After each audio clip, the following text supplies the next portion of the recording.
Hey you guys, welcome to Ruston's Boneyard. I am Jack Ruston. Last week I bought you the awesome beef, mushroom and egg double-hander. Now today I'm going to stick with the double-hander theme, but we're going to do a variation. We're going to do a beautiful Middle Eastern lamb double-hander.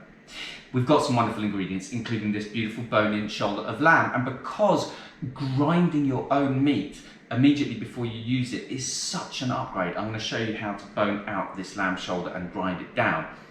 If you're not interested in getting involved in that, I totally understand. Not everybody is. Go to your butcher, go to your supermarket, get some ground lamb shoulder, move on with your life, skip forward. If not, this is what we do. So first of all, I'm just going to take my boning knife and we are going to remove the shoulder shank. So you can see how this piece is moving here, and what I want to do is to find the end of the bone here, make a little cut there, and we're going to come straight across basically into the sort of armpit of this section. So I'm going to cut straight across here, and then I'm going to come round the other side, go deep into here, and just join up with that cut that I've made here. Now, what we should be able to do now is to open this out, free it up a little bit.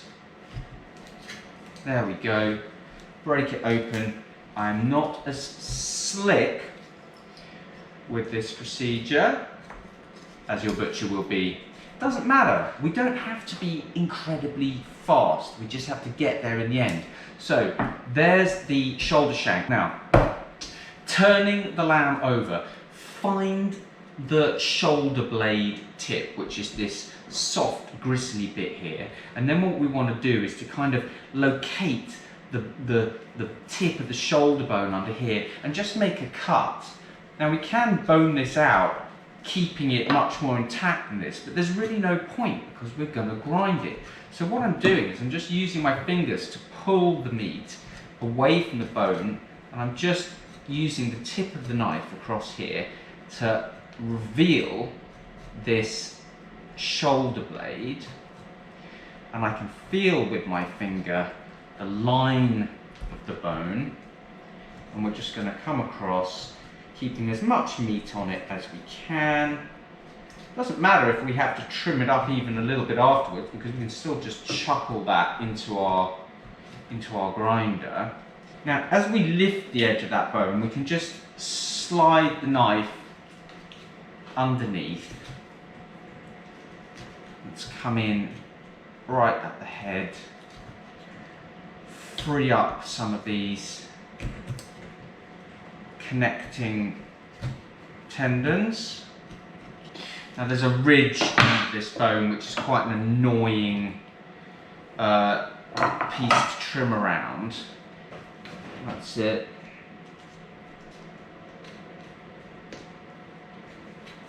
There we go. So that is our shoulder blade. As I say, I've got a little bit of meat left on there, so I'm going to trim that, and we're going to obviously use that. So there goes our shoulder blade. And I can now see the head of this leg bone and the other side, and I can just come straight down it, pulling the meat away and just using the tip of the knife to free that. Just need to work my way around this bone.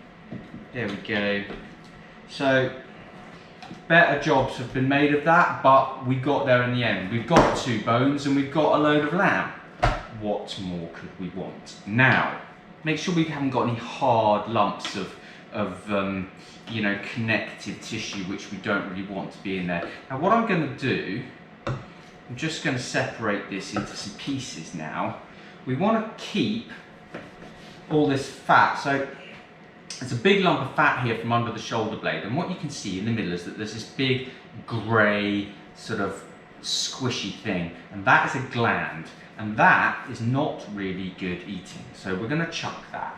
We're going to just, keeping as much of the fat as we can, just going to cut that out and discard it. I like the kind of 25–30% fat kind of area for my ground meat. I don't like it when it's too lean, I'm afraid. You can always let some of the rendered fat run off and not actually eat it, I find it just cooks a lot better with plenty of fat through it. Let's take this meat over to the grinder and grind it up. I'm going to do it over here because the grinder doesn't fit on this countertop. So here we go, quick as a flash, we have created a load of lovely ground lamb. Now, how much do we need? Well, it depends how hungry you are. I'm going to say about, 300-400 grams. That's about 350. That's cool, that'll do. Maybe a little bit more, feeling a little bit cheeky. So here we go. I've got allspice or pimento, I've got some chilli, some oregano, I've got cinnamon, garlic, I've got beautiful flat leaf parsley, and we're going to make these Middle Eastern kind of flavours infuse through this lamb. And I'm going to cook that down with some beautiful eggplant or aubergine, as we call it here in the UK. Now, aubergine is a nightshade, and for some people, nightshades, like this aubergine and like this chilli here, they cause people problems. They get rashes or they get GI distress. They're intolerant to the alkaloids that these plants contain. This is how a plant like this defends itself against getting eaten to extinction by insects and animals and things like that. Now, am I saying then that these are poisonous and that we shouldn't eat them?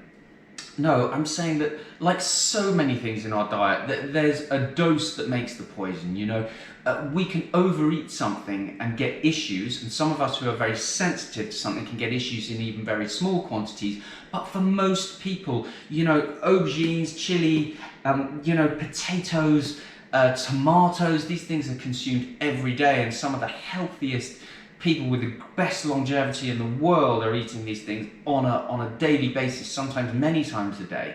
So, we have to keep this in mind. It's a shame to cut them out completely just because they're a nightshade, and we've heard that nightshades might be inflammatory. Best thing to do, give it a try. Exclude them, bring them back. See if you react. Avoid those. Now the first thing I'm going to add is some of this allspice, a teaspoon or so. I've got some chili here, just a few little flakes of this red chili. Cinnamon, again, same kind of quantity that I went for with the pimento. Dried oregano, let's add a little bit of that. That's going to add a really nice flavour. Good pinch of salt. Flat leaf parsley, I'm going to separate the leaves. Get a nice fine chop, and then we've got our garlic. Now what we're going to do with the garlic, we're going to crush it. The skin should now fall away. See if there's a thick piece of root in the middle. If there is, there's only a tiny one in that clove and a tiny one there. Let's take that out. We can roughly chop it and then mince it. Take a little bit of salt on top of the garlic and just use the edge of the blade of the knife and just squish it. So if you don't have a garlic crusher, this is the way to do it. We can just mix that in.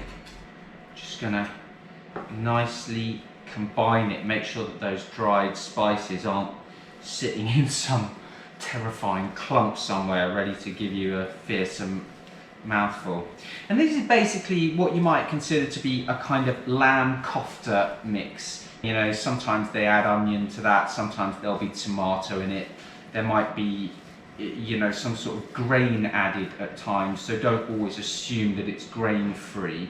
Now I've got this aubergine, and this is a very young, firm one, and that's actually what you want in terms of those alkaloids. They are less when the aubergine is young. As it gets older, they become more prominent. And what I'm going to do is I'm going to scoop out the seeds from the center, this section of seeds. And just to put this in perspective, for most people, you could probably have about 15 eggplants or aubergines before you hit the quantity of solanine that was likely to cause you any kind of GI distress. It's more when people have a specific nightshade intolerance that we need to be wary. And obviously, you know, these things are dose dependent. If you're making a potato, aubergine, tomato, chili stew and eating it every day, you're gonna have loads of these things in your diet. The odd bit of aubergine with your lamb, not so much, and you probably get away with it, get the good things out of that, but not, you know, and the enjoyment of eating it, you know, without overloading your system with tons and tons of the wrong thing. So what we're going to do, I've got a little bit of lamb tallow in my skillet, and I'm going to pop that on the heat with the aubergine. I'm going to give them a good seasoning of salt. Now, if you don't have any lamb tallow, don't worry, you could use a little bit of olive oil, or what you can do is take some of the little pieces of obviously fatty ground lamb from the lamb mixture that you've made, the ground lamb mixture you made, and just pop that in the skillet first. Let it just cook off first and render some fat out. That's a really nice way to do it. Now, while that aubergine is cooking down, what we want to do is get our oven preheated to about 180 degrees centigrade, which is 350 Fahrenheit. I want to get that slightly kind of, not burnt, but just slightly charred kind of edge to it. It has a really delicious thing when it goes like that. You can take it sort of to the edge of what seems sensible. Now, we're going to take our lamb and we're just going to start very much like we did with the beef double hander, just chucking it in chunks and not really breaking it up too much. I'm happy for it to sit there in kind of splodges. Splodge it in there. And I'm just moving it in amongst the aubergines a little bit. The eggplant. There we go, look. So, we end up with just this nice array. It smells so kind of fragrant and nice. Let me show you that. I'm going to put that back on the heat now. I'm going to separate 4 egg whites. Now, in the beef version, we use the egg yolks in the recipe. We can definitely do that in this. There's nothing wrong with doing it. It's a wonderful source of nutrition and flavour, but you don't have to. If you prefer not to put your yolks in, that's perfectly cool. Keep them in a bowl. Do something else with them. Now this is looking really good. This is the moment to add our beef protein powder. Now this is an optional step, but what it does, a dusting of this stuff over the top, what it does is it forms a kind of sticky, collagen-y type sort of bonding layer, which makes this incredible kind of gooey, flavoursome crust on this meat. And so I thoroughly recommend it, but if you don't have beef protein, don't worry, don't do it. Back on the heat. Now we're going to use an electric hand whisk to whisk these 4 egg whites to stiff peaks. One day this is not going to work. Big pinch of salt and about 1/8 of a cup of egg white powder. Mix it through. Now look at this, we've got this kind of lovely sort of fatty, sticky combination of this beef and eggplant here. We're going to take our egg white, just small amounts at a time, and we're going to spread it on the top. And the point of doing that is to try to get it to meld into the base. By just getting this little bit into the base, it seems to be more successful in terms of how we get this to meld together. And this is the thing I like about this double-hander idea. It's the way it all kind of meshes into a kind of thing. it's different. We will do, one day we will definitely do like a char grilled kofta with maybe like a mint yogurt dip or something like that, you know, in a protein sparing wrap. That would be amazing. But this is different. This is supposed to be more like a kind of whole thing. So now I'm just getting all the rest of the egg white out of here, and I'm going to spread it around on the top. Just not knocking the air out of it too much. I'm just going to spread it around here a bit like icing a cake. This lot goes into that 180 degrees centigrade, 350 degrees Fahrenheit oven for 10 minutes. We are now 10 minutes away from the Middle Eastern lamb double hander. Okie doke. Here we go. Look at this. Now, what we're going to do is we're going to turn it out onto this plate. First, just making sure that it's freed up around the edges. And we're going to hope that most of the base, the meat and the eggplant stay with it. Put my hand on it. Shouldn't be too hot. Scrape under and then just out onto the plate like this, and it has largely stayed together. Now, what I'm going to do, so I'm just going to scrape any little remaining bits out of here. What you can do is just to pour that rendered fat over this, if you really want all that fat. I don't feel the need to, I'm just going to leave it. You can see there's a fair amount of it left in there. Let's move that to one side. There's no rush because that is too hot to eat right this second. And what we're going to do is we're going to grate a little lemon zest over it. Use an unwaxed lemon and wash it, and then just grate a little bit of this lemon zest. This is where the oil is in the lemon. I've got these beautiful fresh mint leaves, and I'm just going to take a few of them here and very finely